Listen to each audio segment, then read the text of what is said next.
अस्सलाम वालेकुम स्टूडेंट्स आज हमारा जो टॉपिक है वो है मायोसिस का। ये basically special type of division है जिसमें नंबर ऑफ क्रोमोसोम क्या हो जाती है, हैप्लॉइड हो जाते हैं। ये सिर्फ डिप्लॉयड सेल में ही होती है। एनिमल में गैमीट्स फॉर्मेशन के दौरान और प्लांट्स में स्पोर फॉर्मेशन के दौरान, और इसके नतीजे में 4 हैप्लॉइड डॉटर सेल बनते हैं। 2 कंसेक्टिव डिवीजन है इसमें। एक में जो सिंगल बेसिकली राउंड होता है जिसमें क्या होता है after single round of DNA replication, जिसमें क्या होता है एक में डीएनए रेप्लिकेशन होती है। डीएनए की रेप्लिकेशन के बाद स्टार्ट होती है मायोसिस 1 और मायोसिस 2। यानी कि जो डीएनए की रेप्लिकेशन है ये मायोसिस 1 से पहले होगी, मायोसिस 2 से पहले डीएनए की रेप्लिकेशन नहीं होगी। मायोसिस को अगर हम बात करते हैं फर्स्ट मायोटिक डिवीजन है जिसको रिडक्शन डिवीजन भी बोलते हैं, नंबर ऑफ क्रोमोसोम हाफ हो जाते हैं। और जो सेकंड मायोटिक डिवीजन है वो just like mitosis. Students 4 stages हैं जो मायोसिस 1 की, और इसी तरह 4 स्टेजेस है मायोसिस 2 की। फर्स्ट है प्रोफेज 1, मेटाफेज 1, एनाफेज 1, टेलोफेज 1। उसके बाद साइटोकिनेसिस होती है, देन स्टार्ट हो जाती है prophase, metaphase, anaphase and telophase. Students अगर हम बात करते हैं प्रोफेज की, प्रोफेज 1 की वेरी प्रोलॉन्ग्ड है, डिफरेंट फ्रॉम माइटोसिस है। इसमें chromosome behave like pair, chromosome क्या हो जाते हैं पेयर की तरह हो जाते हैं, कॉल्ड होमोलॉगस क्रोमोसोम। स्टूडेंट्स अगर ये देखें ये एक क्रोमोसोम है, ये फॉर एग्जांपल मदर से आया है और ये फादर से आया हुआ है। मतलब ये मैटरनल क्रोमोसोम है और ये पैटर्नल क्रोमोसोम, ये होमोलॉगस क्रोमोसोम है। ये एक जैसे हैं लेकिन इनके जीन एक जैसे नहीं हैं। स्टूडेंट्स ये पेयर की ऑफ क्रोमोसोम है, कोई 23 पेयर है हमारी बॉडी में, तो ये एक पेयर क्रोमोसोम का है। जब रेप्लिकेशन हो जाती है तो क्रोमोसोम इस तरह के हो जाते हैं। ये क्रोमोसोम ये इनके क्या बन जाते हैं सिस्टर क्रोमेटिड, इसी तरह ये इनके सिस्टर क्रोमेटिड बन जाते हैं। मेन ये होमोलॉगस क्रोमोसोम एक जैसे होते हैं, वन फ्रॉम ईच पेरेंट, ये अभी मैंने बता दिया है। ड्यूरिंग फ्यूजन ऑफ गैमीट्स, जब गैमीट्स बनते उस वक्त आते हैं। ये सिमिलर होते लेकिन आइडेंटिकल नहीं होते। Each has 2 chromatid. देखें अब जब रेप्लिकेशन के बाद इनके क्या बनेंगे 2 क्रोमेटिड, एक क्रोमेटिड ये है, एक क्रोमेटिड ये है। स्टूडेंट्स जो प्रोफेज है इसको फर्दर डिवाइड किया हुआ है डिफरेंट फेज में। स्टूडेंट्स पहली 4 स्टेजेस में बेसिकली फर्दर सब स्टेजेस है। लेप्टोटीन जिसमें क्रोमोसोम क्या हो जाते हैं क्वाइल होने लग जाते हैं, और क्वाइल होने के साथ साथ थिक होने लग जाते हैं। और क्रोमोसोम क्या करते हैं दे स्टार्ट टू पेयरिंग, ये इस तरह पेयर बनाने लग जाते हैं एक दूसरे के साथ। एक दूसरे के जो होमोलॉगस क्रोमोसोम है वो पेयर बनाने लग जाते हैं। उसके बाद है जाइगोटीन है। जाइगोटीन में क्या होता है पेयर ऑफ होमोलॉगस क्या हो जाती है कंप्लीट हो जाती है, कॉल्ड सिनैप्स। मतलब वहाँ पे क्या बन जाता है उसको सिनैप्स बोलते हुए एक दूसरे के करीब आ जाते हैं और पेयरिंग कंप्लीट हो जाती है। और यहाँ पे आके जो क्रोमोसोम क्या होते हैं हाईली स्पेसिफिक पॉइंट पे ये जो सिनैप्स बनती है। और अब जो क्रोमोसोम है इनको क्या बोलेंगे पेयर स्ट्रक्चर कॉल्ड बाइवेलेंट और टेट्रॉड। बाइवेलेंट और टेट्रॉड इनको कैसे बोलते हैं क्योंकि इस वक्त जब इनकी पेयरिंग होती है उस वक्त इनमें होता क्या है बेसिकली, अगर देखें इधर डायग्राम में हम ये वाले इस तरह एक क्रोमोसोम ये है, इसके क्या है एक क्रोमोसोम ये है, इस वजह से तो बाइवेलेंट बोलते हैं। और एक इस क्रोमोसोम के 2 क्रोमेटिड है, इस क्रोमोसोम के भी 2 क्रोमेटिड है, तो 4 क्रोमेटिड हो गए, इस वजह से इनको टेट्राड भी बोलते हैं। स्टूडेंट्स नेक्स्ट है पैकेटीन। इसमें क्रोमोसोम की जो पेयरिंग है कंप्लीट हो जाती है। क्रोमोसोम क्या की अगर यहाँ पे भी देख सकते हैं होमोलॉगस क्रोमोसोम, यहाँ पे पेयरिंग कंप्लीट हो जाती है और ये बाइवेलेंट या टेट्रॉड होते हैं। और यहाँ पे एक और मतलब हम कह सकते हैं क्याज़मेटा फॉर्मेशन होती है, ये क्रॉस सा बन जाता है यहाँ पे इस तरह। इस क्रॉस को क्या बोलते हैं क्याज़मेटा फॉर्मेशन। और इस तरह ये जो क्रोमोसोम है ये अपने सेगमेंट एक्सचेंज कर लेते हैं, मीन इसका सेगमेंट इसके पास चला जाएगा, इसका सेगमेंट इसके पास चला जाएगा। इस तरह क्रोमोसोम में न्यू जेनेटिक कम्बिनेशन आ जाएगा, जीन की रिशफलिंग होती है और ये इसको रिकम्बिनेशन बोलते हैं। इस फॉर्म में जो क्रोमोसोम हैं कई दिनों तक रह सकते हैं, वीक तक रह सकते हैं, ईयर्स तक इस फॉर्म में रह सकते हैं। स्टूडेंट्स पैकेटीन के बाद जो ये क्रोमोसोम जब क्रॉसिंग ओवर हो जाती है तो ये एक दूसरे को क्या करते हैं रिपेल करना शुरू कर देते हैं। जब ये एक दूसरे को रिपेल करते हैं तो एक दूसरे से दूर होने लग जाते हैं, लेकिन फिर भी ये एक दूसरे के साथ जुड़े हुए होते हैं। अगर ये यहाँ पे देखें एक दूसरे को रिपेल करते हैं और एक दूसरे के साथ, लेकिन फिर भी जुड़े हुए हैं। ये यहाँ पे भी जुड़े हुए, यहाँ पे भी एक दूसरे से दूर जाने लग जाते हैं। डायग्नेसिस में क्या होता है क्रोमोसोम की कंडेंसेशन भी मैक्सिमम हो जाती है, सेपरेशन आल्सो कंप्लीटेड। ये सेपरेशन इनकी कंप्लीट हो जाती है लेकिन स्टिल अटैच एट एंड, यानी कि ये यहाँ पे एंड से एक दूसरे के साथ जुड़े होते हैं, जो यहाँ पे मेंशन नहीं किया हुआ। और इनकी न्यूक्लियर मेम्ब्रेन है वो भी क्या हो जाती है, डिसअपियर हो जाती है, और न्यूक्लियोलाई भी क्या हो जाता है, डिसअपियर। अगर इस डायग्राम में देखें, यहाँ पे ये देखिए आपको ये क्याज्मा फॉर्मेशन, क्याज्मेटा फॉर्मेशन नजर आ रही है। इसकी न्यूक्लियर मेम्ब्रेन डिसमेंटल हो गई है, टूट गई है, और ये साथ ही सेंट्रोमियर ऑपोजिट पोल की तरफ मूव करने लगे, और यहाँ पे क्याज्मेटा फॉर्मेशन स्टिल है, लेकिन ये पॉइंटेड है। स्टूडेंट्स, अब जो प्रोफेज के बाद बेसिकली होता क्या है, जो मेटाफेज आती है, सेंट्रियोल ऑपोजिट पोल पे पहुंच जाते हैं और स्पिंडल फाइबर बनाते हैं। स्पिंडल फाइबर वही होते हैं काइनेटोकोर और non kinetochore and aster. Students, यहाँ पे क्रोमोसोम अपने आप को ये सेंटर में अरेंज कर लेते हैं, जिसको मेटाफेज प्लेट बोलते हैं। ये ऑलरेडी हमने डिस्कस किया था। लेकिन यहाँ पे अगर देखें, यहाँ पे होमोलॉगस क्रोमोसोम है सेंटर में, यहाँ पे भी होमोलॉगस क्रोमोसोम है। अगर देखें तो यहाँ से एक स्पिंडल फाइबर इस क्रोमोसोम के साथ अटैच है, एक स्पिंडल फाइबर इस क्रोमोसोम के साथ अटैच है, यानी कि एक क्रोमोसोम के साथ एक ही स्पिंडल फाइबर अटैच है। और इनमें एक क्रोमोसोम के कितने हैं, 2 क्रोमेटिड हैं। Sister chromatid behave as a unit, ये यूनिट का काम कर रहे होते हैं, ये सेंटर में अरेंज हो जाते हैं। स्टूडेंट्स, नेक्स्ट है एनाफेज। स्टूडेंट्स, वही सिचुएशन होगी, यहाँ पे जो काइनेटोकोर फाइबर्स है वो कॉन्ट्रैक्ट करेंगे। अब इनका सेंट्रोमियर ब्रेक नहीं होगा, बल्कि ये वो जो पॉइंट जहाँ से पॉइंट से जुड़े हुए थे वो पॉइंट एक दूसरे से अलग हो जाएंगे। अब एक क्रोमोसोम इधर आ जाएगा, एक क्रोमोसोम इधर, इसी तरह एक क्रोमोसोम इधर, एक इधर। स्टूडेंट्स, अभी भी इन क्रोमोसोम के क्या है, क्रोमेटिड मौजूद हैं, ये सेंट्रोमियर ब्रेक नहीं हुआ। अब अगर हम देखें, पहले 4 क्रोमोसोम थे, अब 2 क्रोमोसोम इधर चले गए हैं, 2 इधर चले गए हैं, नंबर ऑफ क्रोमोसोम क्या हो गए हैं, हाफ। स्टूडेंट्स, उसके बाद क्या होगा, टेलोफेज, इसी वजह से इसको रिडक्शन डिवीजन बोलते हैं। टेलोफेज में क्या होता है, जो 2 क्रोमोसोम इधर आ गए, 2 इधर आ गए हैं, न्यूक्लियर इनवेलप रीअपीयर हो जाती है, सेंट्रोमियर ऑपोजिट पोल पे पहुंच जाते हैं। और इस तरह इनके बाद क्या होगा, यहाँ पे साइटोकिनेसिस का प्रोसेस होगा, एक सेल से 2 सेल बन जाएंगे, और इनमें नंबर ऑफ क्रोमोसोम क्या है, हाफ है।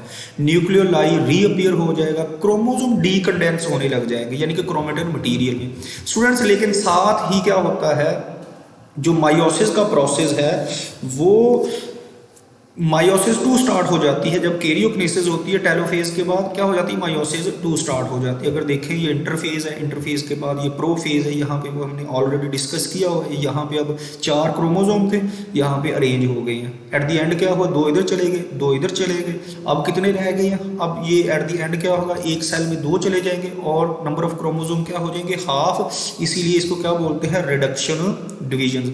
स्टूडेंट्स, जो मायोसिस 2 है ये सिमिलर है, किस के सिमिलर है, माइटोसिस के।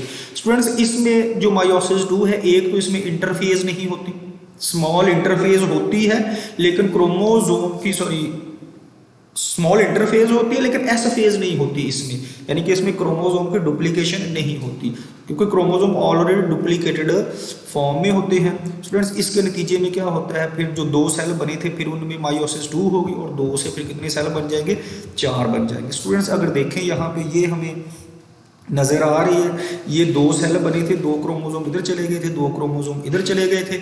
अब एट द एंड क्या होगा, ये यहाँ पे आ जाएगा मायोसिस 2 में, ये भी मायोसिस 2 में, ये प्रोफेज 2 है।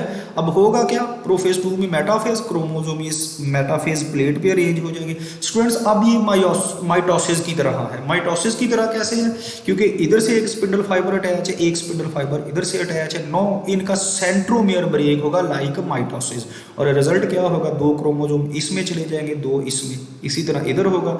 एक सेल जो डिप्लॉयड था उससे 4 सेल बन गए। डिप्लॉयड सेल में 4 क्रोमोसोम थे, जबकि यहाँ पे अब क्या, 2 क्रोमोसोम इसमें है, 2 इसमें, 2 इसमें, 2 इसमें है। तो इस तरह डिप्लॉयड क्रोमोसोम से हैप्लॉयड क्रोमोसोम डॉटर सेल में चले जाते हैं। स्टूडेंट्स, अगर हम बात करते हैं इंपॉर्टेंस ऑफ मायोसिस की, इसमें 2 इंपॉर्टेंट स्टेप है, क्रॉसिंग ओवर होती है, और क्रोमोसोम एक दूसरे से जो अलग होते हैं independently, random assortment of chromosome, मतलब कोई तरतीब से नहीं है, रैंडम होते हैं, इंडिपेंडेंटली होते हैं।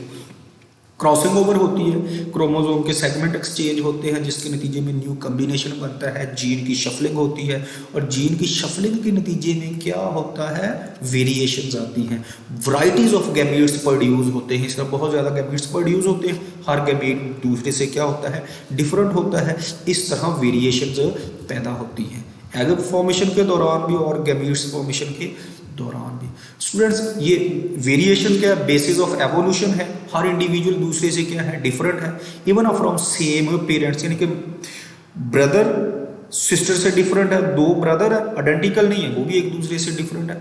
गैमीट फॉर्मेशन के दौरान क्या हो, बेसिकली हमने पढ़ा था कि नंबर ऑफ क्रोमोसोम क्या हो जाती है, हाफ हो जाती है, लेकिन जब फर्टिलाइजेशन होती है तो हैप्लॉइड और हैप्लॉइड स्पर्म होता है, हैप्लॉइड एग होता है, दोनों की फ्यूजन होती है और क्या बन जाता है, जाइगोट बन जाता है, जाइगोट 2n होता है। इस तरह नंबर ऑफ क्रोमोसोम क्या हो जाते हैं, रेस्टोर हो जाते हैं जनरेशन आफ्टर जनरेशन। अगर ये प्रोसेस ना होता रिडक्शन डिवीजन का, तो हर जनरेशन के बाद नंबर ऑफ क्रोमोसोम क्या हो जाने थे, डबल हो जाने थे। स्टूडेंट्स यहाँ पे कुछ मायोटिक डिसऑर्डर दिया गया जिसको नॉन डिसजंक्शन भी बोलते हैं। ये जो ऑर्डरली फिनोमिना होता है, जिस जो चेक पॉइंट होते हैं, हमने पढ़ा था पहले भी, चेक पॉइंट ये डिसाइड करते कि number of chromosome equally divided हैं या नहीं है। लेकिन उसके बावजूद सम टाइम क्या होता है, कुछ एरर्स होते हैं, कुछ प्रॉब्लम्स आती हैं, जिसके नतीजे में क्या होता है, जो क्रोमोसोम होते हैं वो कंप्लीटली डिवाइड नहीं होते, इम्प्रॉपर सेग्रीगेशन हो जाती है। देखिए अगर यहाँ पे 4 क्रोमोसोम है, होना ये चाहिए था, यहाँ पे 4, इधर से ये मायोसिस 1 में इधर क्रोमोसोम हमें नजर आ रहे हैं, तो 2 क्रोमोसोम इधर गए हैं, इधर कितने चले गए हैं, इधर एक्स्ट्रा चले गए क्रोमेटिड, इधर एक्स्ट्रा क्रोमेटिड चले गए। मसलन देखिए 1 2 3 4 5 6 चले गए, 2 इधर चले गए। होना ये चाहिए था 4 इधर जाते, 4 इधर जाते, लेकिन हुआ क्या, इधर क्रोमोसोम कम चले गए, इधर क्या चले गए, ज्यादा चले गए हैं। इसका मतलब इक्वल सेग्रीगेशन नहीं हुई। उसके बाद क्या होगा, अब ये जो इसके बाद मायोसिस 2 की, इसमें नंबर ऑफ क्रोमोसोम क्या होंगे, एक एक चला गया है, यानी कि होने 2 चाहिए थे लेकिन गया 1 है, मतलब n-1, एक से भी कम है, इधर भी कम है, लेकिन यहाँ पे क्या है n-+1, यानी कि एक एक्स्ट्रा चला गया। स्टूडेंट्स इसको बोलते हैं नॉन डिसजंक्शन, यानी कि अब जो क्रोमोसोम, ये जो नॉन डिसजंक्शन का प्रोसेस होता है, ये होता कब, नॉन डिसजंक्शन इम्प्रॉपर सेग्रीगेशन होती है ड्यूरिंग एनाफेज और टेलोफेज होती है। इसके नतीजे में physical, social, mental development disturbance आ जाती है, कैन बी ऑटोसोमल और सेक्स क्रोमोसोम। स्टूडेंट्स हमारी बॉडी में अगर देखें एनिमल के 2 तरह के क्रोमोसोम होते हैं, एक को बोलते हैं ऑटोसोम और दूसरे को क्या बोलते हैं, सेक्स क्रोमोसोम। स्टूडेंट्स अगर हम देखें हमारी बॉडी में 23 पेयर हैं क्रोमोसोम के, और उनमें से जो 22 क्रोमोसोम हैं वो है ऑटोसोम क्रोमोसोम, लेकिन एक जो पेयर है 23rd पेयर है वो है सेक्स क्रोमोसोम का। वो मेल में क्या होता है, इन मेल वो होता है एक्स वाई, इन फीमेल क्या होता है, फीमेल में वो होता है एक्स, यानी कि फीमेल में जो सेक्स क्रोमोसोम होगा वो XX होगा। इस तरह मतलब हम मेंशन करते हैं ये 22 ऑटोसोम है। अब अगर तो इन 22 में से क्रोमोसोम सेग्रीगेट नहीं हुआ तो वो ऑटोसोमल नॉन डिसजंक्शन हो जाएगी। अगर सेक्स क्रोमोसोम्स में से कोई सेग्रीगेशन प्रॉपर नहीं हुई तो उसको क्या बोलेंगे, सेक्स क्रोमोसोम नॉन डिसजंक्शन। इससे रिलेटेड यहाँ पे कुछ डिसऑर्डर दिए गए हैं, डाउन सिंड्रोम और मोंगोलिज्म। ये ऑटोसोमल नॉन डिसजंक्शन अभी हमने बात की थी। 21st क्रोमोसोम सेग्रीगेट नहीं होता, मीन 1 एक्स्ट्रा क्रोमोसोम चला जाता है एक में, वो एक्स्ट्रा जो जाता है वो कौन सा होता है, 21st, इसको ट्राइसोमी बोलते हैं। गैमीट कंटेन कितने होंगे, 24 क्रोमोसोम होंगे गैमीट्स में। जब ये 24 क्रोमोसोम वाला 23rd वाले के साथ फ्यूज करेगा तो उसके नतीजे में 47 क्रोमोसोम बन जाएंगे, यानी कि 2n+1। ये जो एक एक्स्ट्रा क्रोमोसोम आया है ये 21st वाला है। अगर देखा जाए जिस तरह इस तरह के जो बच्चे बनते हैं उनमें 1 आउट ऑफ 700 की बर्थ होती है, 1 आउट ऑफ 40 एबॉर्शन हो जाती है उनमें से एक की। स्टूडेंट्स अगर हम इनके फीचर्स की बात करते हैं related to age of mother, mother की एज से रिलेटेड है ये। टीन एज मदर हो उसमें एक होगा बच्चा इस तरह का, मैनी थाउजेंड्स में, over 41 in 100, but 45 years old जो मदर होगी उसमें 1 in 33, यानी कि 33 जो में से एक होगा, यानी कि जो चांसेस हैं ये 3 टाइम इंक्रीज कर जाते हैं। स्टूडेंट्स अगर इसकी सिम्टम्स की बात करते हैं मोंगोलिज्म में, इनका फ्लैट ब्रॉड फेस होता है, इनका फेस क्या होता है, फ्लैट और ब्रॉड। स्क्वेंट आईज, आईज यहाँ से इनको टेढ़ा नजर आ रहा होता है, भेंगे होते हैं। स्किन फोल्ड अंडर आईज, यहाँ से जो स्किन है आंखों के अंदर की तरफ फोल्ड होती है। प्रोट्राउटेड टंग, जुबान बाहर की तरफ निकली होती है इनकी। मेंटली रिटार्डेशन होती है, abnormal development of CNS, CNS की एबनॉर्मल डेवलपमेंट होती है। Students other autosomal non disjunction भी हो सकते हैं, वो भी फैटल होते हैं। फीटस की अबॉर्शन हो जाती है अर्ली स्टेज में, और डेथ आफ्टर बर्थ, अगर सम टाइप क्या हो जाता है, बहुत सारी ऐसे डिसऑर्डर हैं जिसमें बर्थ के बाद क्या हो जाती है, डेथ हो जाती है। स्टूडेंट्स दूसरे क्लिनफेल्टर सिंड्रोम, ये एडिशनल, ये सेक्स क्रोमोसोम से रिलेटेड है। यहाँ पे एडिशनल सेक्स क्रोमोसोम आ जाता है, यानी कि 47 है, होने कितने चाहिए थे 46, 44 ऑटोसोम, वो तो नॉर्मल है, लेकिन सेक्स क्रोमोसोम क्या है, एक्स्ट्रा है। देखिए अगर ये बेसिकली है क्या, ये एक्स वाई नॉर्मल था मेल, लेकिन इसमें एक एक्स्ट्रा एक्स क्रोमोसोम ऐड हो गया है। स्टूडेंट्स ये फिनोटिपिकली मेल है, इनलार्ज्ड ब्रेस्ट होंगे इसके, टेंडेंसी टू टॉलनेस, इसकी हाइट ज़्यादा होगी, ओबेसिटी मोटापा होगा इस पर, स्मॉल टेस्टिस होंगे इसके, टेस्टिस स्मॉल होंगे, no sperm at, sperm produce नहीं करेंगे, under development of secondary sexual characteristics, secondary sexual characteristics की अंडर डेवलपमेंट होगी। मेन सेकेंडरी जो बियर्ड वगैरह, मॉइस्चर वगैरह, वो इसके डेवलप नहीं होंगी, आवाज़ भारी नहीं होगी। फ्रीक्वेंसी क्या, 1 out of 1500 birth, usually not aborted, आमतौर पे अबॉर्शन नहीं होती। स्टूडेंट्स उसके बाद जो दूसरा हमारे पास यहाँ पे डिजीज़ दी गई है, वो दी गई है टर्नर सिंड्रोम। इसमें एक एक्स क्रोमोसोम क्या हो जाता है, मिस हो जाता है, मतलब 44 ऑटोसोम है प्लस एक्स, इसके साथ एक्स क्रोमोसोम मिस है, तो इस वजह से इस डिजीज़ को बोलते हैं टर्नर सिंड्रोम। ये कॉमनली अबॉर्शन हो जाती है, सम टाइम सर्वाइव, ये जो इंडिविजुअल सर्वाइव करते हैं, फीमेल लाइक उसकी अपीयरेंस होती है, शॉर्ट स्टेचर, हाइट उसकी कम होगी, वेब्ड नेक, जो नेक है उसकी वेब शेप होगी, नो ओवरीज, ओवरीज वगैरह उसमें मौजूद नहीं होती, एब्सेंस ऑफ जर्म सेल्स, यानी कि जो सब जर्म सेल्स हैं वो भी डेवलप नहीं होंगे। स्टूडेंट्स अगर हम बात करते हैं फ्रीक्वेंसी की, 1 आउट ऑफ 6000 बर्थ हो जाती है, और 1 आउट ऑफ 18 की क्या हो जाती है, एबॉर्शन हो जाती है। स्टूडेंट्स इसी तरह कुछ अदर एबनॉर्मेलिटीज़ दी गई हैं क्रोमोसोम से रिलेटेड। पेटो सिंड्रोम ट्राइजोमी है, लेकिन इसमें क्या होता है, 13 जो क्रोमोसोम होता है 13 नंबर पे वो एक एक्स्ट्रा चला जाता है। 1 आउट ऑफ 15,000 बर्थ होती है, 1 आउट ऑफ 33 अबॉर्टेड।